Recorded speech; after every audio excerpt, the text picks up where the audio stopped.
बात करें किसान आंदोलन की। किसान आंदोलन के लिए आज का दिन अहम है।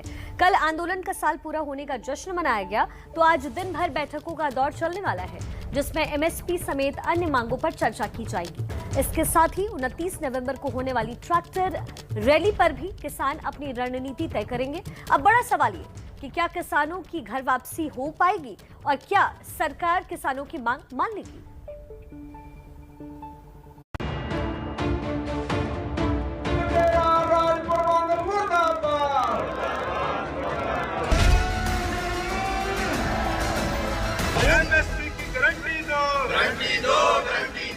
साल भर पूरा हुआ तो मना जश्न, कहीं पिज्जा बंटा, कहीं झूमकर नाचे किसान। दिल्ली के बॉर्डर पर अब भी किसानों का जमावड़ा। अब आगे क्या रणनीति अपनाएंगे किसान?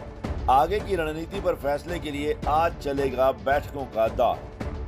सुबह 10 बजे हरियाणा के किसान संगठनों की बैठक होगी। सुबह 11 बजे संयुक्त किसान मोर्चा की कोर कमेटी की बैठक होगी, जिसमें 9 सदस्य हैं। दोपहर 12 बजे संयुक्त किसान मोर्चा की बैठक होगी। तीनों बैठक सिंधु बॉर्डर पर संयुक्त किसान मोर्चा के ऑफिस में होंगी। बैठक में केंद्र सरकार द्वारा कृषि कानूनों को खत्म करने के बाद की रणनीति पर अगला फैसला होगा। फिलहाल तो दिल्ली के तीनों बॉर्डर पर किसान जुटे हुए हैं। सिंघू, टीकरी और गाजीपुर बॉर्डर पर किसानों ने डेरा डाला हुआ है। पुलिस ने फिर से बैरिकेड लगा दिए। सोमवार को ही संसद में शीतकालीन सत्र की शुरुआत होनी है। शीतकालीन सत्र में संसद में कानून लाया जाएगा। बिल के जरिए कृषि कानून वापस लिए जाएंगे। कानून वापसी पर कैबिनेट की मोहर लग चुकी है, लेकिन किसानों को डर है कि किसी पिछले दरवाजे से कानून वापस न आ जाए। किसानों ने 29 तारीख को शीतकालीन सत्र के दौरान संसद तक ट्रैक्टर मार्च का ऐलान किया हुआ है। आज की बैठकों में इसी पर आखिरी फैसला होगा। कृषि कानून तो वापस हो जाएंगे, लेकिन कुछ मुद्दों पर अब भी तकरार है। किसान एमएसपी पर कानून मांग रहे हैं, क्या सरकार मानेगी? मृतक किसानों के लिए मुआवजे की मांग है, क्या सरकार मानेगी? आंदोलनकारियों पर दर्ज केस वापस लेने की मांग मानेगी सरकार? आज की बैठकों में साफ होगा कि किसान इन मांगों को लेकर किस हद तक जाते हैं। इस पर सरकार के साथ देश की नजर भी बनी हुई है। तो आज का दिन क्यों है अहम किसानों के लिए, किसान संगठनों के लिए, आइए जान लेते हैं। गाजीपुर बॉर्डर से अजातिका सिंह हमारे साथ जुड़ गई हैं। अजातिका, कल किसानों ने जश्न मनाया, आज रणनीति बनाएंगे, क्या तैयारियां हैं? जी बिल्कुल, देखिए कल किसानों ने जश्न मनाया, 1 साल पूरा हुआ और आज बैठकों का दौर जो है वो भी गाजीपुर बॉर्डर पर चलता रहेगा। एक के बाद एक बैठक जो है करीबन दोपहर से शुरू होने के हमें संकेत मिले हैं। वही मांगे हैं जिसके बारे में किसानों ने कल भी जिक्र किया। हालांकि किसान इस बात से साफ तौर पर मुतमईन नज़र आ रहे हैं, खुश नज़र आ रहे हैं कि किस तरीके से जो कृषि कानूनों को वापस लिया गया उन्हें देखते हुए, लेकिन साफ तौर पर जो एमएसपी की मांग है वो सबसे ज़्यादा मुख्य मांग है। साथ ही साथ जिन किसानों की इस दौरान मृत्यु हुई है, यानी कि 700 से ज़्यादा किसानों की जिसकी इस दौरान आंदोलन के दौरान मृत्यु हुई है, उनके लिए स्मारक बनाने की भी मांग जो है वो की जा रही है। टिकैत से जब हमारी बात हुई थी किसान नेता टिकैत से, तो उनका साफ तौर पे कहना था कि गृह राज्य मंत्री अजय मिश्रा की गिरफ्तारी के लिए भी सरकार को सोचना पड़ेगा, जो कि इस दौरान हमने देखा था लखीमपुर की जो घटना हुई थी उसमें। तो ये सारी मांगों के मद्देनजर आज बैठक होने वाली है और इस बात पर चर्चा होगी कि किसान आंदोलन आखिर और ज्यादा लंबा चलेगा या फिर उस पर विराम लगाने के बारे में विचार किया जा सकता है। ठीक है जातिका, आप लगातार अपनी नजर बनाकर रखिए। तो किसान आंदोलन के लिए को लेकर के आज का दिन बेहद अहम हो जाता है। हालांकि किसान आंदोलन को एक बड़ी जीत फिलहाल मिल चुकी है। कृषि कानून वापस लेने की प्रक्रिया शुरू हो चुकी है, लेकिन अन्नदाता अब तक बॉर्डर पर जमे हुए हैं। पर अब सरकार को लगने लगा है कि आंदोलन खत्म होने वाला है। वहीं किसान नेताओं के मुंह से एमएसपी कानून पर अलग अलग सुर सुनाई देने लगे हैं। सवाल ये कि क्या कोई फॉर्मूला तय हो गया है कि सरकार किसान आंदोलन में फूट पड़ने का इंतजार कर रही है?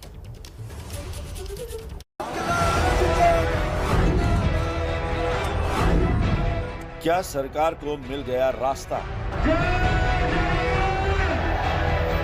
क्या किसान आंदोलन में पड़ गई फूट? क्या अब खुलेंगे दिल्ली के रास्ते? आंदोलनकारी किसानों के जश्न के बीच ही हरियाणा के सीएम मनोहर लाल खट्टर ने पीएम मोदी से मुलाकात की और दावा किया कि जल्द ही आंदोलन खत्म होगा। ये जो 3 कानून वापसी की उन्होंने घोषणा की है एक तरफा और लोगों में अच्छा संदेश चला गया है, तो इस नाते से वो भी चर्चा हुई है। वो जरूर चिंता कर रहे थे कि किसानों को वापस जाना चाहिए। बीजेपी नेता का ये बयान किसान संगठनों के अंदर से आती अलग अलग आवाजों की वजह से सामने आया है। किसान आंदोलन के 2 बड़े चेहरे देख लीजिए। एक तरफ है गुरनाम चढ़ूनी तो दूसरी तरफ है बलबीर राजेवाल। दोनों की पहचान बड़े किसान नेता के तौर पर है। चढ़ूनी हरियाणा के किसानों में लोकप्रिय हैं, तो बलबीर राजेवाल पंजाब। दोनों में तकरार खुलकर सामने आ चुकी है। ये पंजाब में जो आके वहाँ पे रैलियां करता है, हालांकि वहाँ के लोग रखवाते हैं, अपने प्यार में रखवाते हैं। इस तरह करके जगह जगह से वो बुलाते हैं लोग, तो थोड़ा इनको छिड़ पैदा ये हो गई है कि ये पंजाब में इंटर कर गया। 80 आदमी इकट्ठे होते हैं तो फिर वो आप ही खुद ही उनका साथी कहता है, अरे भाई पुलिस वालों आप भी तो हमारे ही बच्चे हो, लोग इकट्ठे नहीं हुए, आप भी बैठ जाओ। इतना ही नहीं, किसान नेताओं में ट्रैक्टर मार्च को लेकर भी विरोध साफ दिख रहा है। हम फैसला पार्लियामेंट चलने पर लेंगे, फिर आगे हमें आंदोलन कैसे चलाना, आगे आंदोलन की रूपरेखा क्या होगी। 29 तारीख को ट्रैक्टर मार्च है, जो 30 ट्रैक्टर जाएंगे, इस बॉर्डर से भी का रास्ता खुला हुआ होगा, तो हम 30 ट्रैक्टरों के साथ में 500 लोग जाएंगे। आंदोलन के सबसे बड़े चेहरे राकेश टिकैत खुद आरएलडी के नेता रह चुके हैं। अमरोहा में 2014 का लोकसभा चुनाव लड़े थे, लेकिन जमानत जब्त हो गई थी। योगेंद्र यादव की स्वराज इंडिया के नाम से अपनी खुद की पार्टी है। आम आदमी पार्टी के टिकट पर वो गुड़गांव से चुनाव लड़ भी चुके हैं और बार बार कहते रहे हैं कि चुनाव लड़ने में हर्ज नहीं। गुरनाम चढ़ूनी 2019 में हरियाणा से विधानसभा चुनाव लड़कर हार भी चुके हैं और पंजाब चुनाव में भी किसान नेताओं के उतारने की हसरत रखते हैं। विपक्ष के नेताओं के साथ भी उनके करीबी रिश्ते होने के आरोप लगते रहे। बलबीर राजेवाल भी आंदोलन के बाद पंजाब में नई सियासी जमीन तलाशने की इच्छा जाहिर कर चुके हैं। अब भी मृत किसानों को मुआवजे और केस वापस लेने की मांग किसान संगठन एक आवाज में कर रहे हैं। किसान नेता अब तक साथ हैं, लेकिन सवाल ये है कि क्या एमएसपी पर भी सभी नेता साथ रहेंगे या उनके रास्ते अब अलग हो जाएंगे। जय जवान, जय किसान, जय जवान।